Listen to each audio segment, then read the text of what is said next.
আসসালামু আলাইকুম, অলি স্যারের অনলাইন কোচিং এ সবাইকে স্বাগতম।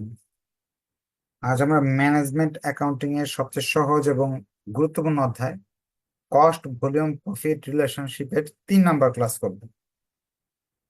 এর আগে আমরা দুইটা ক্লাস করছি। দুইটা ক্লাসে মোটামুটি বেসিক শিখতে পারছি।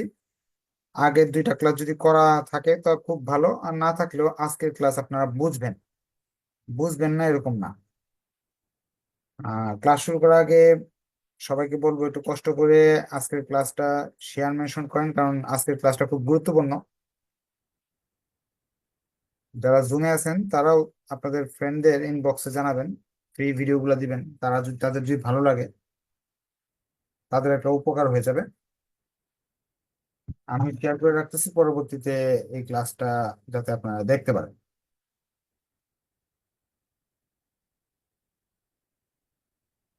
ম্যানেজমেন্ট অ্যাকাউন্টিং সাবজেক্টটাতে প্রতি বছর অনেক স্টুডেন্ট ফেল করে। যদি একটু বুদ্ধি করে চ্যাপ্টার গুলা সিলেক্ট করে নিতে পারে এবং চ্যাপ্টার গুলাতে কি ধরনের অঙ্ক আসতে পারে সেটা একটু ধারণা থাকে, তাহলে পাশ করা সম্ভব। যেমন আমরা আজকে cost volume profit relationship chapter করতেছি। এই চ্যাপ্টারটাতে মূলত তিনটা অঙ্কের, মানে তিন ধরনের অঙ্ক থাকে। এই যে একটা, যেটা আমরা গত ক্লাসে করাইছি, যে সেলস ভেরিয়েবল কস্ট সব তথ্য দেওয়া আছে, সেখান থেকে কিছু রিকোয়ারমেন্ট তারা চাইছে, সূত্রের ব্যবহার করে ওইগুলো উত্তর দিয়ে দিচ্ছে। 2 নম্বর রুল, 2টা বছরের তথ্য দেওয়া থাকতে পারে। এখানে তো 1 বছরের তথ্য ছিল। 2 বছর বা 2টা সময়ের তথ্য দেওয়া থাকতে পারে, 2টা সেলস, 2টা সবকিছু দেওয়া থাকতে পারে, সেখান থেকে তথ্য জানতে পারে। 3 নম্বর, কিছু পার্সেন্টেজ দিয়ে দিবে, দিয়ে বলবে আপনার রিকোয়ারমেন্ট গুলো করো। আর এই তিনটার বাইরে কখনো পরীক্ষার প্রশ্ন হয় না। আপনি আপনার বিগত সালের ইউনিভার্সিটি কোয়েশ্চেন বা বইয়ের অঙ্কগুলো দেখেন, এই 3 টাইপের মাঝে এক টাইপের প্রশ্ন প্রতি বছর আসতেছে। আজকে আমরা দ্বিতীয় টাইপের অঙ্ক করতেছি। আরেকটা টাইপের অঙ্ক যদি শিখে যান, তাহলে এই চ্যাপ্টার থেকে কনফার্ম 10-এর মাঝে 6, 7, 8 এরকম ফ্রিতেই পাবেন। আর যখন আপনি এক্সপার্ট থাকবেন এই চ্যাপ্টারে, তখন 10-এ 10ই পাবেন ইনশাল্লাহ। কারণ এখানে নাম্বার কাটার কোনো অপশন নাই। 5টা অপশন থাকবে, 1 হইলে 2, না হইলে 0। জয়টা হবে অত নাম্বার। ক্লাস শুরু করে দিচ্ছি। The operating result of a company for the last 2 years are as follow. একটা কোম্পানির গত 2 বছরের কিছু তথ্য দিয়েছে। 2011 সাল এবং 2012 সালের কিছু তথ্য এখানে আছে। সেলস, বিক্রয় 6 লাখ, আর 12 সালে 10 লাখ। যখন সে 6 লাখ টাকা লাভ করলো, বিক্রয় করলো, তার ব্যবসায় লস হয়েছে।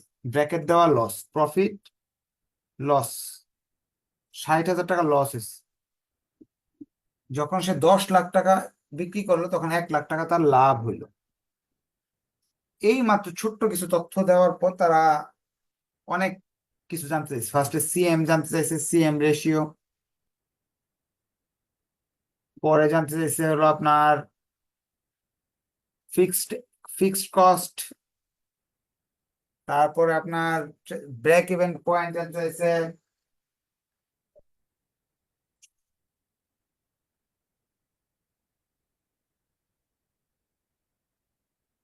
3 নম্বরে তারা ব্রেক ইভেন পয়েন্ট জানতে চাইছে।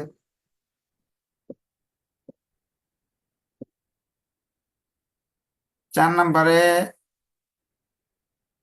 প্রফিট ইনক্রিজ না ডিক্রিজ, আর মার্জিন অফ সেফটি, এগুলো জানতে চাইছে। আচ্ছা, আমরা সবগুলোই করবো।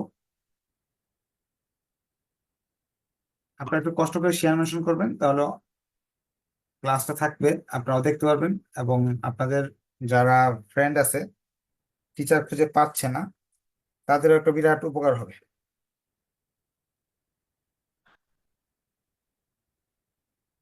সিএম রেশিও, যখন 2 বছরের তথ্য দেওয়া থাকবে, তখন সিএম রেশিওর সূত্র একটা আপনাকে মুখস্থ করতে হবে। Change change in profit, change in sales, এটারও সূত্র। যদি আপনি এই সূত্রটা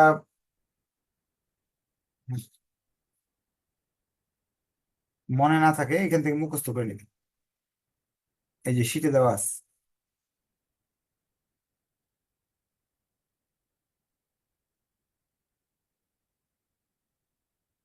সিএম রেশিওর সূত্র, এই change in profit change in sales, সূত্র মুখস্থ করে নেবেন। সিএম রেশিও বা পিভি রেশিওর সূত্র। এখন চেঞ্জ ইন প্রফিট শব্দটা অর্থ কি? 2 বছরে লাভের পরিবর্তন। 2 বছরের লাভের পরিবর্তন কি? ধরেন এখানে এখানে ছিল -60,000, এখানে ছিল মাইনাস, এখান থেকে মাইনাস করবো 1 লাখ, তফাৎ বেরিয়ে আসবে। এখানে ছিল 6 লাখ, লাভ পরিবর্তন 2 বছরের পরিবর্তনটা আমি বুঝতে পারলাম, বিক্রয় পরিবর্তন লাভের পরিবর্তনটা আমার বোঝা হয়ে গেল। এখানে ইন্টু 100 দিবেন। তো এখানে দেখা যাচ্ছে মাইনাস হয়েছে 140, এখানে আসছে মাইনাস, এটা ভাগ করলাম, মাইনাসে মাইনাসে কাটা গেল 40%। সোজা কথা, 2 বছরের পরিবর্তন, দুইটা তফাৎ লিখতে হবে, একটা থেকে একটা মাইনাস করতে হবে। 60,000 কিন্তু মাইনাস, এই জন্য মাইনাস দিয়ে রাখছি, ব্র্যাকেট মানে মাইনাস। তফাৎ এটা থেকে এটা বাদ দিতে হবে, এটা থেকে এটা বাদ দিতে হবে, এটা থেকে এটা বাদ দিতে হবে। এখন আমি কি এটা বুঝে নাই যে এটা কি করলো স্যার? বড়টা থেকে বড়টা বাদ দিই। এই 10 লাখ থেকে 6 লাখ বাদ দিলাম, 10 লাখ আর 6 লাখের তফাৎ কত আসে? 4 লক্ষ।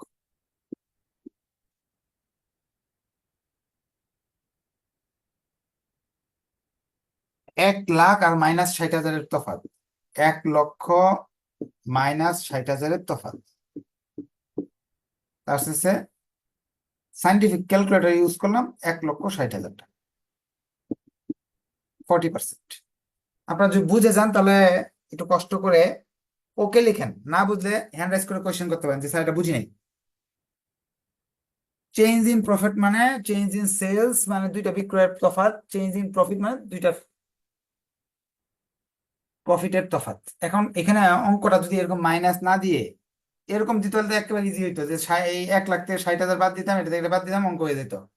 কিন্তু আপনাকে মাইনাস দিয়ে শিখাচ্ছি কারণ কি, যাতে একটু কঠিন শিখিয়ে দেই, পরীক্ষা যখন সহজ আসবে, এখানে যখন মাইনাস টাইনাস দেওয়া থাকবে না, তখন ইজিলি করতে পারবেন। বুঝতে পারলে সবাই মোটামুটি বুঝতে পারছেন, ওকে লিখে দিচ্ছেন, অসংখ্য ধন্যবাদ। এখন আমরা সিএম রেশিও আমাদের শেষ। 2 নাম্বার হচ্ছে এফসি বের করো। এফসি কিভাবে বের করবো?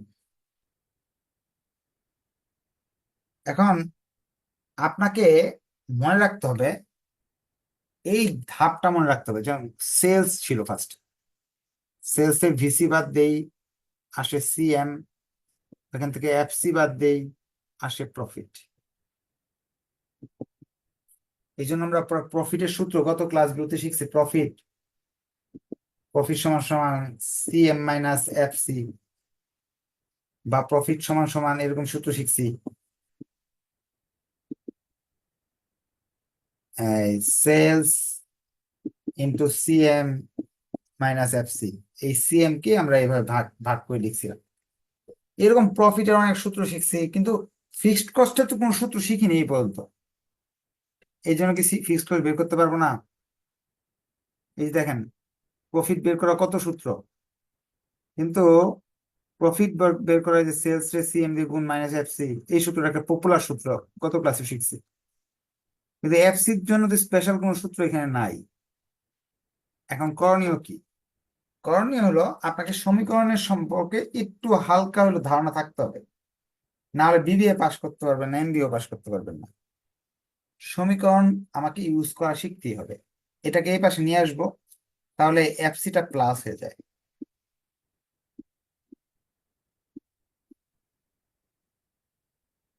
আর প্রফিটটাকে ওই পাশে নিয়ে গেলে প্রফিট মাইনাস হয়ে যায়। অর্থাৎ আমি এই একটা সূত্র দিয়ে এফসি কেও বের করতে পারবো, প্রফিট কেও বের করতে পারবো, প্রয়োজন হলে সিএম কেও বের করতে পারবো, সেল কেও বের করতে পারবো যদি আমার প্রয়োজন পড়ে। তাহলে আমরা এক কাজ করি, এই এফসি সমান সমান sales into CM ratio minus profit. আমি এফসি বের করার জন্য যে কোনো একটা তথ্য নিয়ে কাজ করব। আমরা একটা বুদ্ধি করব, বুদ্ধিটা হলো 2011 সালকে ধরবো না, কারণ এই 11 সালের মধ্যে একটা মাইনাস আছে। এই মাইনাস আমাদের বিপদের কারণ হতে পারে। 2012 সালের তথ্যগুলো এই অঙ্ক ইউজ করবো, কারণ একটা প্লাস আছে, দুইটাই প্লাস আছে। সেলস এর মান আমি ধরবো 10 লাখ। এফসি এই যে সিএম রেশিওর মান হলো 40%। প্রফিটের মান হলো 10 লাখের প্রফিট হলো 1 লাখ। এটা 40%, 4 লাখ, 4 লাখ থেকে 1 লাখ চলে গেলে এফসির মান আসতেছে, এফসির মান কত আসে করছেন আপনারা? 3 লাখ টাকা। এখন কেউ কেউ বলবে না স্যার, ওইটা মনে হবে না, মাইনাস টাইনাস দেওয়া হয়তো ভাই, এটা দিয়ে এই 11 সালের তথ্য দিয়ে মনে হয় হবে না, এর জন্য স্যার মনে হয় বাদ দিয়ে দিচ্ছে। 11 সালের তথ্য দিয়ে একটু করে দেই, যেহেতু 10 সালে 12 সালেরটা দিয়ে করে দিচ্ছি। সেলস হলো 6 লাখ, সিএম 40%, প্রফিট হলো -60,000। এখন সাইন্টিফিক ক্যালকুলেটরকে বললাম তুমি একটু কাজ করো, এটা কিভাবে হয় করো। মাইনাস দিলাম ব্র্যাকেটের ভিতরে, এগুলো ব্র্যাকেট দিয়ে উঠাই দিলাম। সাইন্টিফিক ক্যালকুলেটর বললো 3 লাখ, তো আমার আনসার দুইভাবে মিললে 3 লাখ। অর্থাৎ আমি এই দুইটা তথ্য দিয়েও করতে পারি অঙ্কটা। এখানে এই যে সেলস আর প্রফিট দরকার, এই সেলস প্রফিট দিয়েও করতে পারি, এই সেলস প্রফিট দিয়েও করতে পারি। আর এফসি বের করার আরো শত শত সিস্টেম আছে বের করার, আমরা যে কোনো এক সিস্টেমে করলেই হচ্ছে, যেটা আমাদের কাছে সহজ লাগে। 3 নম্বর বলছে বিইপি বের করো। বিইপি দুইটা হয়, একটা হলো ইউনিট আর একটা টাকা। আমরা টাকা বের করতে পারবো, ইউনিট বের করার অপশন নাই। যদি অঙ্কের মাঝে এরকম অঙ্ক থাকে, কত ইউনিট মাল বানাচ্ছে বা একটা মালের দাম কত, দুইটা তথ্য, কত ইউনিট মাল বানাচ্ছে বা একটা মালের দাম কত, এই দুইটা তথ্য যদি না থাকে অঙ্কে, তাহলে বিএপি ইউনিট বের করা যাবে না, বা ওই ইউনিট রিলেটেড কিছু বের করতে পারবো না। শুধু টাকা রিলেটেড বের করতে হবে, কারণ সবাই এখানে টাকা দেওয়া, ইউনিট বলতে কিছু নাই।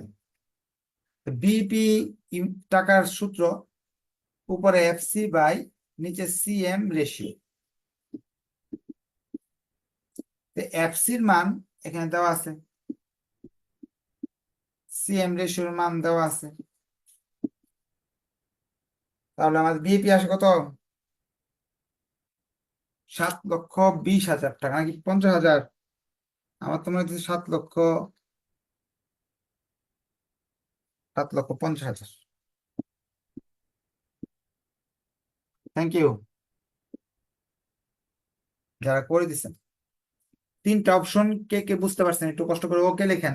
1, 2, 3, 4, 5টা, 1, 2, 3, তিনটা অপশন পারলে আমাদের পরীক্ষায় আমরা কত নাম্বার পাবো?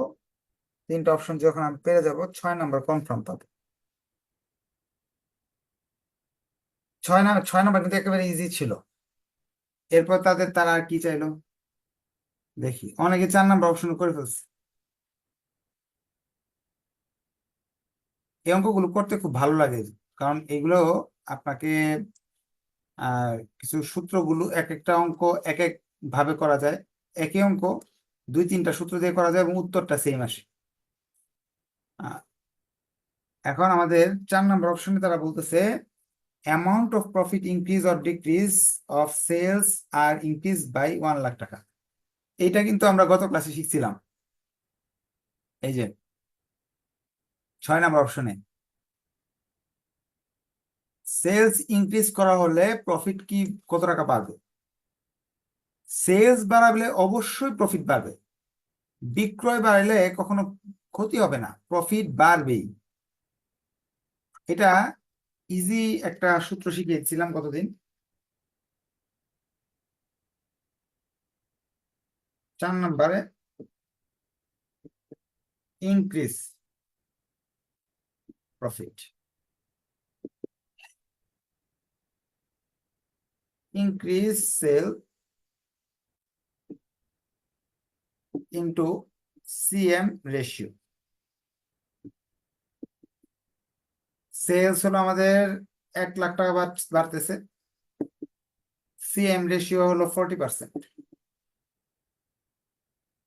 তাহলে আমাদের প্রফিট আসবে হলো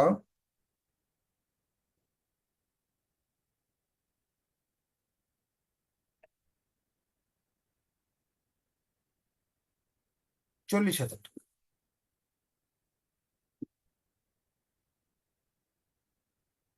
এখন যে মনে করেন না স্যার এইভাবে করবো না, আমি এইভাবে করব। আগে ছিল 10 লাখ, সেলস আমার বাড়াই দিলাম 1 লাখ, হয়ে গেল 11 লাখ। প্রফিটের একটা সূত্র আছে না, প্রফিট আগে বের করলাম, sales into CM minus FC. Sales আগে ছিল 10, এখনো করছে 11। সিএম সিএম হলো 40%, এফসি হলো 3 লাখ। এভাবে করলে আসবে 4,40,000 মাইনাস 3 লাখ, 1,40,000 টাকা প্রফিট ইনক্রিজ। 1,40,000 থেকে এই যে 1 লাখকে বাদ দিয়ে দিলাম, 40,000 প্রফিট। আপনি যদি এখানে এটা দিয়েও করেন, 6 লাখের জায়গায় 7 লাখ দিয়ে অঙ্ক করে যাবেন, করে যে উত্তরটা আসবে সেই উত্তরটা থেকে এই 60,000 মাইনাস করবেন, এই ঘুরে ফিরে এটাই আসবে, ঘুরে ফিরে এটাই আসবে যে আগের চেয়ে 40,000 প্রফিট বেড়ে যাবে। এত ঝামেলার দরকার নাই, আমরা এইটা সহজ আছে, এটা করে ফেললাম। 5 নাম্বারে বলতেছে margin of safety at profit of টাকা 60,000। এটা কিন্তু কঠিন, আপনি কিন্তু এটা ভাবতেছেন না এটা সহজ, না এটা সহজ না। 5টা অপশনের মাঝে একটা অপশন তো কঠিন দিবেই। বলতেছে মার্জিন অফ সেফটি যখন প্রফিট হবে 60,000 টাকা। সেলস এর কথা তারা বলে নাই, সেলস এর কথা বললে তো বিইপি দিয়ে দিয়ে আমরা মার্জিন অফ প্রফিট বের করে ফেলতে, কি বলে মার্জিন অফ সেফটি বের করে ফেলতাম। বিএপি এর সহায়তায় সেলস থেকে বিএপি বাদ দিলে এমএস বেরিয়ে আসে, কিন্তু তারা বলছে প্রফিটের সাথে এবার তোমার সম্পর্ক মার্জিন অফ সেফটি এমএস এর সম্পর্ক। সো আপনাকে এটার জন্য একটা সূত্র, ইম্পর্টেন্ট সূত্র আপনাকে শিখতে হবে, মার্জিন অফ সেফটি এবং প্রফিটের সম্পর্কের সূত্র। সূত্রটা হলো এরকম, এখানে আছে এমএস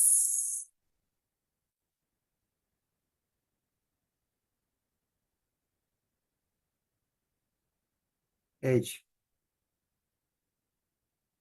প্রফিটের সাথে মার্জিন অফ সেফটির সম্পর্ক। প্রফিট রেশিও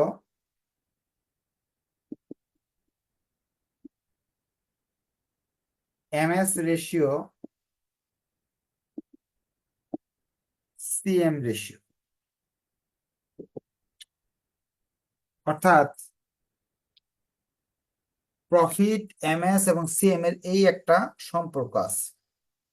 এই সূত্রটার অর্থ এই না যে প্রফিট রেশিও এখান থেকে বের করতে পারবো, এমএস কেও বের করতে পারবো।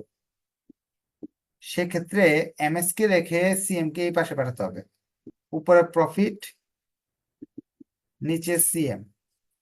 আমি ইচ্ছা করলে সিএম কেও এখান থেকে বের করতে পারবো, তাহলে সিএম কে রেখে প্রফিট উপরে নিচে এমএস, সমীকরণের নিয়ম অনুযায়ী। শুধু যে এখান থেকে রেশিও বের করতে পারবো এরকম না, এটা দিয়ে টাকাও বের করতে পারবো। এই অঙ্ক, এই সূত্র দিয়ে আমি টাকার পরিমাণগুলো বের করতে পারবো। এই একটা ইম্পর্টেন্ট সূত্র, এটা আমাদের বিপদে কাজে লাগবে, বিভিন্ন ক্রিটিক্যাল অঙ্কে এই জিনিসটা আমাদের কাজে লাগবে। এখন আমাকে এমএস রেশিও বের করতে হবে না, টাকা বের করতে হবে।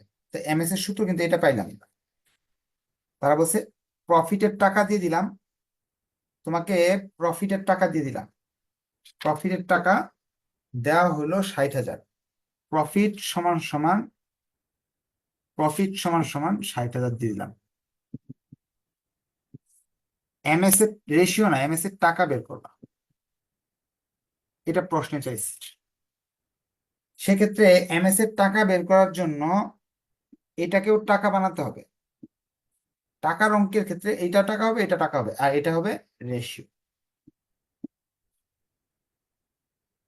টাকা হলো 60,000, রেশিও হলো 40%।